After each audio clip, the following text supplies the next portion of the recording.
जय माता संतोषी। आप सभी का स्वागत है शुक्रवार के पावन दिन पर। आज हम माता संतोषी की व्रत कथा का पाठन करेंगे। हमारे द्वारा प्रस्तुत की गई कथा कहानी अगर आपको पसंद आती हो तो अपना समर्थन अवश्य दें।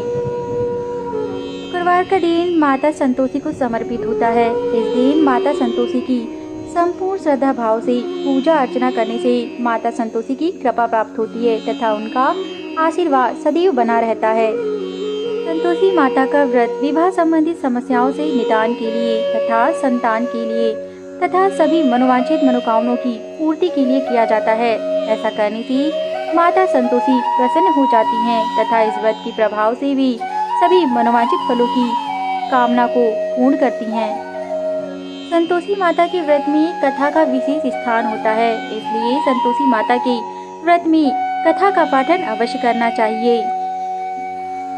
अब हम माता संतोषी की व्रत कथा का पाठन करेंगे। जय माता संतोषी। संतोषी माता व्रत कथा। एक बुढ़िया थी, उसके 7 बेटे थे। 6 कमाने वाले थे जबकि एक निकम्मा था। बुढ़िया 6 बेटों की रसोई बनाती, भोजन कराती, उनमें से जो कुछ जूठन बच जाती वह 7वें बेटे को दे देती थी। एक दिन वह पत्नी से बोला, देखो मेरी माँ मुझको कितना प्रेम करती हैं। इस पर उसकी पत्नी बोली, क्यों नहीं, सबका जूठा जो तुमको खिलाती हैं। तब वह बोला, ऐसा नहीं हो सकता, मैं जब तक आंखों से ना देख लूं तब तक मानूंगा नहीं। इस पर बहू हंसकर बोली, देख लोगे तब तो मानोगे। कुछ दिन बाद त्योहार आया। घर में 7 प्रकार के भोजन और चूरमे के लड्डू बने। वह जांचने को सिर दुखने का बहाना कर पतला वस्त्र सिर पर ओढ़े रसोई घर में सो गया। वह उस महीन कपड़े में सब देखता रहा। 6 भाई ने भोजन करने आए। उसने देखा माँ ने उनके लिए सुंदर आसन बिछा रखा है, नाना प्रकार की रसोई परोसी और आग्रह करके उन्हें जमाया। वह देखता रहा। 6 भाई भोजन करके उठे, तब माँ ने उनकी जूठी थालियों में से लड्डू के टुकड़े उठाकर एक लड्डू बनाया। जूठन साफ कर बूढ़ी माँ ने उसे पुकारा, हे बेटा, 6 भाई भोजन कर गए, अब तू ही बाकी है, उठ, तू कब खाएगा। इस पर वह कहने लगा, माँ मुझे भोजन नहीं करना, मैं अब परदेश जा रहा हूँ। तब माँ ने कहा, कल जाता हो तो आज चला जा। इस पर वह बोला, हाँ आज ही जा रहा हूँ। यह कहकर वह घर से निकल गया। घर से निकलते समय उसे पत्नी की याद आई। वह गौशाला में कंडे थोप रही थी। तब वहां जाकर बोला, हम जावे परदेस, आवेंगे कुछ काल, तुम रहियो संतोषी, धर्म अपनो पाल। इसको सुनते हुए उसकी पत्नी ने कहा, जाओ पिया, आनंद से हमारो सोच हटाई, राम भरोसे हम रहे, ईश्वर तुम्हें सहाय। 2 निशानी अपन देख धरू मैं धीर, सुधीमती हमारी बिसरियो रखियो मन गंभीर। यह सुनकर वह बोला, मेरे पास तो कुछ नहीं, यह अंगूठी है, सोले और अपनी कुछ निशानी मुझे दे। तब वह बोली, मेरे पास क्या है, यह गोबर भरा हाथ है। यह कहकर उसने अपने हाथ को उसकी पीठ पर थोप दिया जो गोबर से भरे थे। तब वह चल दिया। चलते चलते वह बहुत दूर देश को पहुंचा। वहाँ एक साहूकार की दुकान थी। वहाँ जाकर कहने लगा, भाई मुझे नौकरी पर रख लो। साहूकार को लड़के की जरूरत थी। तब साहूकार बोला, रह जा। इतने में लड़के ने पूछा, तनख्वाह क्या दोगे। तो साहूकार ने कहा, काम देखकर दाम मिलेंगे। तब लड़के ने साहूकार की नौकरी कर ली। वह सुबह 7 बजे से 10 बजे तक नौकरी बजाने लगा। कुछ दिनों में दुकान का सारा लेन देन, हिसाब किताब, ग्राहकों को माल बेचना, सारा काम करने लगा। साहूकार के 7-8 नौकर थे। वे सब चक्कर खा के गिरने लगे और कहने लगे, यह तो बहुत होशियार बन गया है। तब सेठ ने भी लड़के का काम देखा। 3 महीने में ही उसे आधी मुनाफे का हिस्सेदार बना दिया। वह कुछ वर्ष में ही नामी सेठ बन गया और मालिक लड़के पर सारू कारोबार को छोड़कर विदेश को चल दिया। इधर उसकी पत्नी को सास ससुर दुख देने लगे। सारी गृहस्थी का काम करा के उसे लकड़ी लेने जंगल में भेजते। इस बीच घर के आटे से जो भूसी निकलती उसकी रोटी बनाकर रख दी जाती और फूटे नारियल की नरेली में पानी दिया जाता। एक दिन वह लकड़ी लेने जा रही थी। रास्ते में बहुत सी स्त्रियां माता संतोषी का व्रत करती दिखीं। तब वह वहां खड़ी होकर कथा सुनने लगी और पूछा, बहनों तुम किस देवता और देवी का व्रत करती हो और उसके करने से क्या फल मिलता है। यदि तुम इस व्रत का विधान मुझे समझा दोगी तो मैं तुम्हारा बड़ा एहसान मानूंगी। तब उनमें से एक स्त्री बोली, सुनो, यह संतोषी माता का व्रत है। इसके करने से निर्धनता, दरिद्रता का नाश होता है और जो कुछ भी मन में कामना हो सब संतोषी माता की कृपा से अवश्य पूर्ण हो जाती है। तब उसने व्रत की विधि पूछी। वह भक्ति में लीन स्त्री बोली, 1.25 आने का गुड़ चना लेना, इच्छा हो तो 5.25 आने का लेना या 1.25 रुपए का भी सहूलियत के अनुसार लेना। बिना परेशानी और श्रद्धा व प्रेम से जितना भी बन पड़े सवा लेना। प्रत्येक शुक्रवार को निराहार रहकर कथा सुनना। इसके बीच क्रम नहीं टूटना चाहिए। लगातार नियम का पालन अवश्य करना। सुनने वाला कोई न मिले तो घी का दीपक जला के उसके आगे या जल के पात्र को सामने रखकर कथा कहना। जब कार्य सिद्ध ना हो तब तक नियम का पालन करना और कार्य सिद्ध हो जाने पर व्रत का उद्यापन अवश्य करना। 3 मास में ही माता फल पूरा करती हैं। यदि किसी के ग्रह खोटे भी हों तो भी माता वर्ष भर में कार्य सिद्ध कर देती हैं। फल सिद्ध होने पर उद्यापन करना चाहिए, बीच भी नहीं। उद्यापन में 2.5 सेर आटे का खाजा तथा इसी परिणाम से खीर तथा चने का साग करना। 8 लड़कों को भोजन कराना। जहाँ तक मिले देवर जेठ भाई बंधु के हों, ना मिले तो रिश्तेदार और ना मिले तो पास पड़ोस के को ही बुलाना। उन्हें भोजन करा यथाशक्ति दक्षिणा दे। माता का नियम पूरा करना। उस दिन घर में खटाई कोई न खाए, यह ध्यान रखना। इन सब नियमों को जानकर बुढ़िया की लड़की की बहू आगे को चल दी। रास्ते में लकड़ी के बोझ को बेच दिया और उन पैसों से गुड़ चना ले माता के व्रत की तैयारी करने लगी। जब वह आगे चली तो सामने उसे एक मंदिर दिखा। वह मंदिर देखकर पूछने लगी, यह मंदिर किसका है? तब सब कहने लगे, यह मंदिर संतोषी माता का है। यह सुनकर माता के मंदिर में जाकर माता के चरणों में लौटने लगी और विनम्रता से विनती करके कहने लगी, माँ मैं निपट अज्ञानी हूँ, व्रत के कुछ भी नियम नहीं जानती। माँ मैं दुखी हूँ। हे माता, हे जगत जननी, मेरा दुख दूर कर, मैं तेरी शरण में हूँ। दीन विनती को सुनकर माता को उस पर दया आ गई। एक शुक्रवार बीता ही था कि दूसरे को उसके पति का पत्र आया और तीसरे शुक्रवार को उसका भेजा हुआ पैसा पहुंचा। यहाँ देखकर जेठ जेठानी मुंह सुकेड़ने लगे। लड़के ताने देने लगे। काकी के पास पत्र आने लगे, रुपया आने लगा। अब तो काकी की खातिरी बढ़ेगी। बेचारी सरलता से कहती, भैया कागज आवे रुपया आवे, हम सबके लिए अच्छा है। ऐसा कहकर आंखों में आंसू भरकर माता संतोषी के मंदिर में जाकर मातेश्वरी के चरणों में गिरकर वह रोने लगी और विनती करने लगी, माँ मैंने तुमसे पैसा कब मांगा है? मुझे पैसे से क्या काम? मुझे तो अपने सुहाग से काम है। मैं तो अपने स्वामी के दर्शन मांगती हूँ। तब माता ने प्रसन्न होकर कहा, जा बेटी तेरा स्वामी आएगा। यह सुनकर खुशी से बावली होकर घर में जाकर काम करने लगी। अब माता संतोषी ने विचार किया कि इस भोली पुत्री को मैंने कह तो दिया है कि तेरा पति आएगा, लेकिन कैसे? वह तो इसे स्वप्न में भी याद नहीं करता।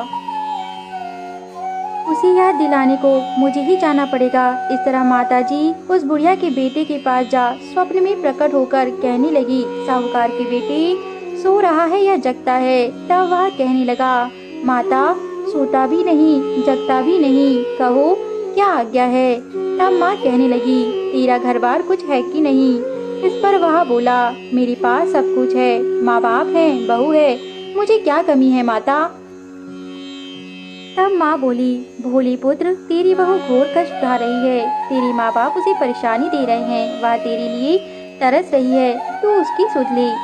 वह बोला, हाँ माता जी यह तो मालूम है, परंतु जाऊँ तो जाऊँ कैसे? परदेश की बात है, लेन देन का कोई हिसाब नहीं, कोई जाने का रास्ता नहीं आता, कैसे चला जाऊँ? इस पर माँ कहने लगी, मेरी बात मान, सवेरे नहा धोकर संतोषी माता का नाम ले, घी का दीपक जला, दंडवत कर और दुकान पर जा बैठ।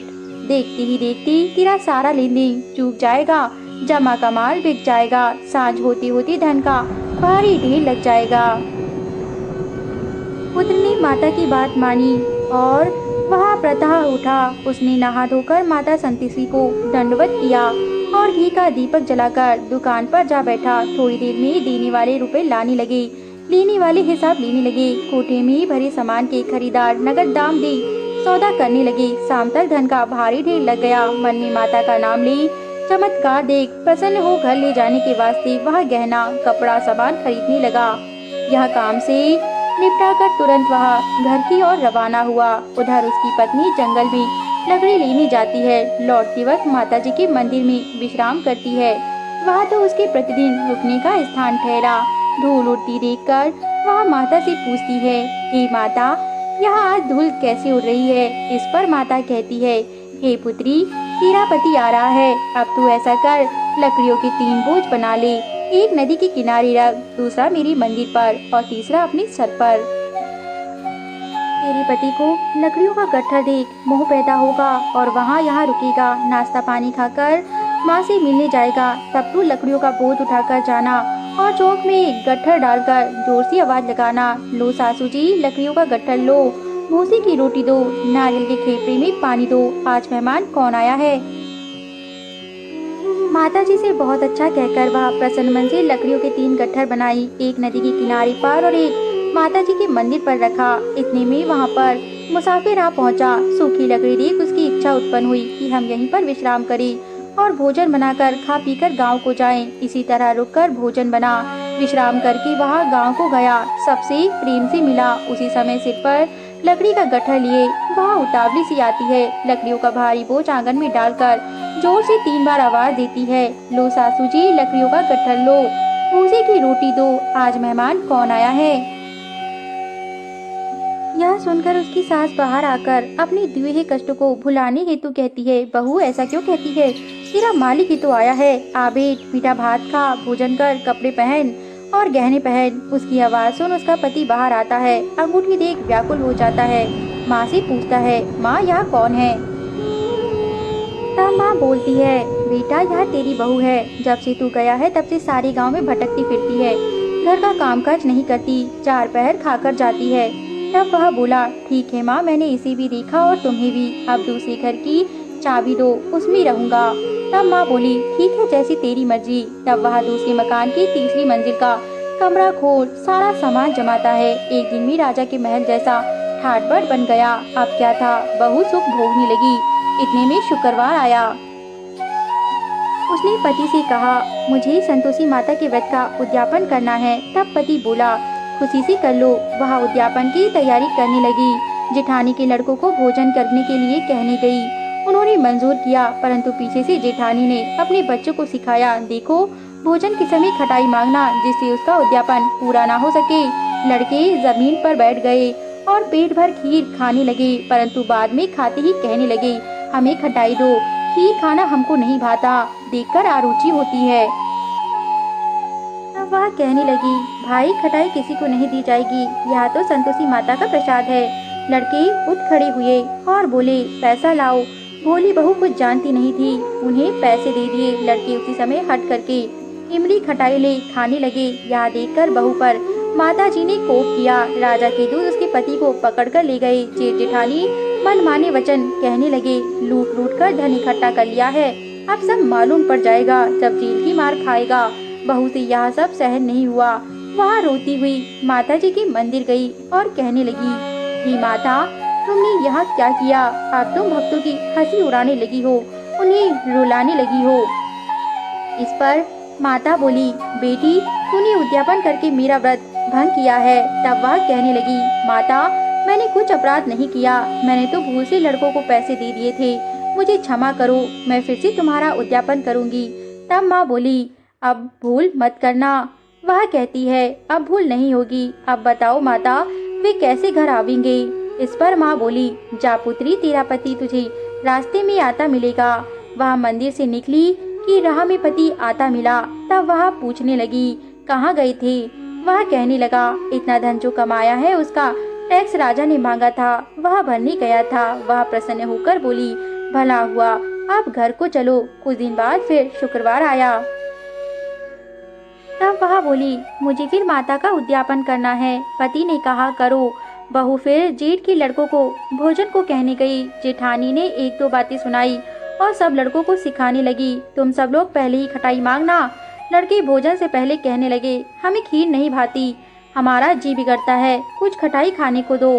तब वह बोली, खटाई किसी को नहीं मिलेगी, आना हो तो आओ। इतना कहकर वह ब्राह्मण के लड़के के यहाँ जाकर उसे भोजन कराने लगी। यथाशक्ति दक्षिणा की जगह एक एक फल दिए। संतोषी माता इससे प्रसन्न हो गयी। माता की कृपा होते ही 9वें मास में उसके यहाँ चंद्रमा के समान सुंदर पुत्र प्राप्त हुआ। पुत्र को पाकर प्रतिदिन माताजी के मंदिर को जाने लगी। माँ ने सोचा, यह रोज आती है, आज क्यों ना इसके घर मैं स्वयं चलूं। यह विचार को कर माता ने भयानक रूप बनाया। गुड़चनी से सना मुख, ऊपर सूर के समान होठ, उस पर मक्खियाँ भिन भिन कर रही थी। दहली पर पैर रखते ही उसकी सास चिल्लाई, देखो रे, कोई चुड़ैल डाकनी चली आ रही है, लड़को इसे भगाओ, नहीं तो किसी को खा जाएगी। लड़के उन्हें भगाने लगे, चिल्लाकर खिड़की बंद करने लगे। बहू ने रोशनदान में से देखा, प्रसन्नता से पगली बन चिल्लाने लगी, आज मेरी माताजी मेरे घर आई हैं। वह बच्चे को दूध पिलाने से हटाती है। इतने में सास का क्रोध फट पड़ता है। सास बोली, क्या उतावली हुई है, बच्चे को पटक दिया। वे माता संतोषी के प्रताप से हर और लड़की ही लड़की नजर आने लगी। वह बोली, माँ, मैं जिसका व्रत करती हूँ यह वही संतोषी माता है। तब माता संतोषी के चारों ओर प्रताप से सभी हैरान रह गए। सबने माताजी के चरण पकड़ लिए और विनती कर कहने लगे, हे माता, हम मूर्ख हैं, अज्ञानी हैं, तुम्हारी व्रत की विधि हम नहीं जानते। व्रत भंग कर हमने बड़ा अपराध किया है। जगमाता, आप हमारा अपराध क्षमा करो। इस प्रकार माता से विनती करने पर माता उन पर प्रसन्न हो गई और बहू को प्रसन्न हो। जैसा फल दिया है माता, वैसा सबको फल देना। जो इस कथा को पढ़ेगा, कथा को सुनाएगा, उसे भी वैसा ही फल देना। आपकी सदैव जय जयकार है। जय माता संतोषी। जय माता संतोषी। हमारे द्वारा प्रस्तुत की गई धार्मिक कथा कहानियाँ, व्रत कहानियाँ अगर आपको पसंद आती हो तो हमारे YouTube चैनल को जरूर सब्सक्राइब करें और अपना समर्थन अवश्य दें। धन्यवाद।